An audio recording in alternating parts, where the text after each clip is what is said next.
আসসালামু আলাইকুম। স্বাগতম জানাচ্ছি বিবিসি নিউজ আন্তর্জাতিক সংবাদে। শুরুতেই সংবাদ শিরোনাম, এরপর বিস্তারিত। কাছে ঘেঁষার নিষেধাজ্ঞা প্রয়োজন, মেলোনিকে ট্রাম্পের খোঁচা। ইসরায়েলকে কি সত্যি ছুঁড়ে ফেলতে যাচ্ছে যুক্তরাষ্ট্র? খামেনির মতো ইরানি নেতাদের হত্যার হুমকি ইসরায়েল। প্রশান্ত মহাসাগরে ক্ষেপণাস্ত্রের পরীক্ষা চালালো চীন, উদ্বেগে 3 দেশ। দর্শক, এতক্ষণ শুনছিলেন সংবাদ শিরোনাম, এখন বিস্তারিত। আপনি যদি ইসরায়েলের ধ্বংস চান এবং মুসলিমদের পাশে থাকেন, তাহলে ভিডিওতে লাইক করে চ্যানেলটি অবশ্যই সাবস্ক্রাইব করে দিবেন এবং আপনার মূল্যবান মতামত অবশ্যই কমেন্টে লিখে জানিয়ে দিবেন।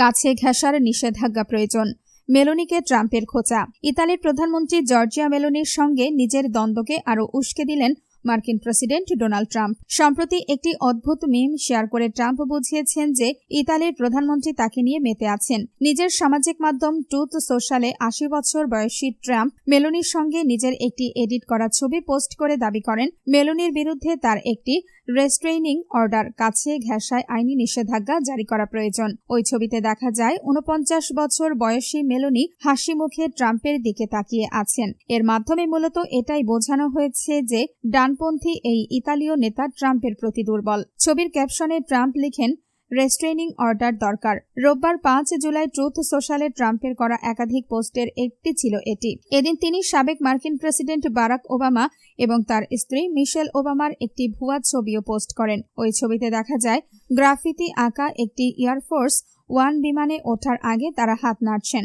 তুরস্কে অনুষ্ঠেয় ন্যাটো সম্মেলনের ঠিক আগে এই পোস্ট করলেন। ওই সম্মেলনে জোটের অন্যান্য নেতার পাশাপাশি ট্রাম্প ও মেলোনির দেখা হওয়ার কথা রয়েছে। আপনি যদি ইসরায়েলের ধ্বংস চান এবং মুসলিমদের পাশে থাকেন, তাহলে ভিডিওতে লাইক করে চ্যানেলটি অবশ্যই সাবস্ক্রাইব করে দিবেন এবং আপনার মূল্যবান মতামত অবশ্যই কমেন্টে লিখে জানিয়ে দিবেন। ইসরায়েলকে কি সত্যি ছুঁড়ে ফেলতে যাচ্ছে যুক্তরাষ্ট্র? ইসরায়েল ও যুক্তরাষ্ট্রের সম্পর্ক বর্তমানে বেশ টানাপোড়েনের মধ্য দিয়ে যাচ্ছে। এমন পরিস্থিতিতে অনেকেই ধারণা করছেন দেশ দুটির মধ্যকার এই বিশেষ সম্পর্ক কি তবে শেষ হতে চলেছে? ইসরায়েলের অনেকের কাছেই এখন এটি অবধারিত মনে হচ্ছে যে মার্কিন প্রেসিডেন্ট ডোনাল্ড ট্রাম্প ইসরায়েলের সঙ্গে ওয়াশিংটনের সম্পর্ক নতুন করে মূল্যায়ন করবেন। 1948 সালে অসংখ্য ইহুদিবাদী মিলিশিয়া থেকে ইসরায়েলি সেনাবাহিনী গঠিত হওয়ার পর থেকে এই জোটই তাদের টিকিয়ে রাখতে সাহায্য করেছে। বর্তমানে ইসরায়েলের প্রধানমন্ত্রী বেনিয়ামিন নেতানিয়াহু তার রাজনৈতিক অস্তিত্ব টিকিয়ে রাখতে এক বিপজ্জনক পথে হাঁটছেন। চলমান দুর্নীতির অভিযোগে তার কারাবাসের ঝুঁকি রয়েছে। এছাড়া চলতি বছরের শেষ দিকে সাধারণ নির্বাচনে ক্ষমতা হারানোর শঙ্কায় রয়েছেন তিনি। একদিকে লেবাননকে অন্তর্ভুক্ত করে ইরানের সঙ্গে একটি চুক্তিতে পৌঁছানোর বিষয়ে ওয়াশিংটনের তাগিদ, অন্যদিকে যুদ্ধ চালিয়ে যাওয়ার পক্ষে ইসরায়েলি জনগণের আকাঙ্ক্ষা। সব মিলিয়ে নেতানিয়াহু তার 4 দশকের রাজনৈতিক ক্যারিয়ারে সবচেয়ে কঠিন সময় পার করছেন। 2025 সালের জুনে ইরানের সঙ্গে পূর্ববর্তী যুদ্ধের সময় যুক্তরাষ্ট্র ও ইসরায়েলের মধ্যে উত্তেজনার খবর পাওয়া গিয়েছিল। তেহরানকে কিভাবে মোকাবেলা করা হবে তা নিয়ে মতবিরোধের জেরে 1 বছর পর সেই সম্পর্ক আরও অবনতির দিকে গেছে বলে মনে করা হচ্ছে। যুক্তরাষ্ট্রের সঙ্গে চূড়ান্ত শান্তি চুক্তির আলোচনায় ইরান দক্ষিণ লেবাননে ইসরায়েলি যুদ্ধের অবসানকে একটি প্রধান শর্ত হিসেবে দাঁড় করিয়েছে, আর এর ফলে যুক্তরাষ্ট্র ও ইসরায়েল বড় ধরনের মতবিরোধের দিকে এগিয়ে যাচ্ছে। আপনি যদি ইসরায়েলের ধ্বংস চান এবং মুসলিমদের পাশে থাকেন, তাহলে ভিডিওতে লাইক করে চ্যানেলটি অবশ্যই সাবস্ক্রাইব করে দিবেন এবং আপনার মূল্যবান মতামত অবশ্যই কমেন্টে লিখে জানিয়ে দিবেন।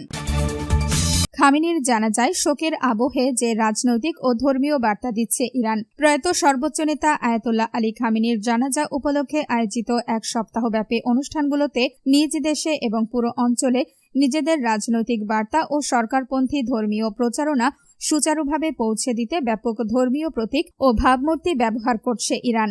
অনুষ্ঠানে 1979 সালের বিপ্লবের পর থেকে ক্ষমতায় থাকা ইরান সরকারের সমর্থকদের মধ্যে ঐক্যের একটি আখ্যান তৈরি করতে সতর্কতার সঙ্গে সাজানো রাষ্ট্রীয় বয়ান থেকে শুরু করে সুসংগঠিত শোকযাত্রার মতো নানা পদক্ষেপ নেওয়া হয়েছে। শুক্রবার 3 জুলাই থেকে তেহরানে 3 দিনের শোক পালনের মধ্য দিয়ে খামেনির জানাজার আনুষ্ঠানিকতা শুরু হয়। এরপর ইরান ও ইরাকের বিভিন্ন শহরের মধ্য দিয়ে তার শোকযাত্রা প্রদক্ষিণ করবে, যার পরতে পরতে জড়িয়ে আছে প্রয়াত এই সর্বোচ্চ নেতার জীবন এবং সামগ্রিকভাবে শিয়া মতাদর্শের গভীর প্রতীকী বার্তা। উল্লেখ্য, 1989 সাল থেকে সর্বোচ্চ নেতার দায়িত্বে থাকা খামেনি 28 ফেব্রুয়ারি যুক্তরাষ্ট্র ও ইসরায়েলের এক বিমান হামলায় নিহত হন। এরপর মার্চ মাসে তার ছেলে মোজতবা খামেনি রাষ্ট্রপ্রধান হিসেবে দায়িত্ব গ্রহণ করেন। ইরানি কর্তৃপক্ষ তাদের আনুষ্ঠানিক বার্তায় খামেনির শাহাদাত এর ওপর জোর দিচ্ছে এবং তার মৃত্যুতে শোক পালন করাকে একটি জাতীয় দায়িত্ব হিসেবে তুলে ধরছে।